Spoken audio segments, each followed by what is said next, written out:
As the shadow of global energy shortages and a high-stakes naval standoff looms over the international community, Iranian Foreign Minister Abbas Araghchi arrived in St. Petersburg this Monday.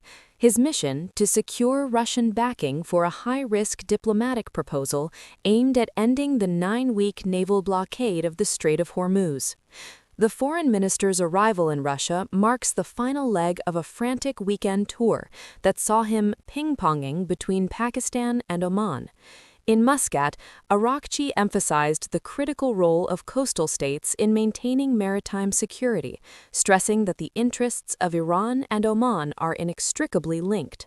Meanwhile, his two separate visits to Islamabad were focused on the fragile mediation efforts between Tehran and Washington. The urgency of these talks cannot be overstated.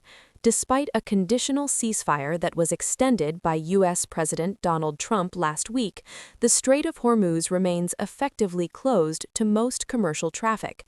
This chokehold on 20% of the world's oil and LNG supply has pushed Brent crude to nearly $108 per barrel, sparking fears of a global economic recession.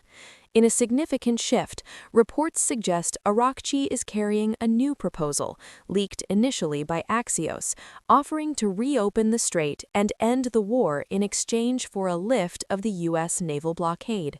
Critically, the deal suggests postponing long-standing nuclear negotiations to a later date. However, this de-linking of the nuclear program and the maritime blockade may face stiff resistance in Washington. President Trump has maintained that any permanent deal must address Iran's atomic ambitions, famously telling Fox News, "We have all the cards." As Araghchi meets with Russian officials and potentially President Vladimir Putin, the world is watching to see if Moscow, a key strategic partner, will use its influence to break the deadlock. With Iran's heroic resistance entering its 40th day and global markets reeling, the talks in St. Petersburg may represent the final diplomatic window before the fragile ceasefire reaches its breaking point.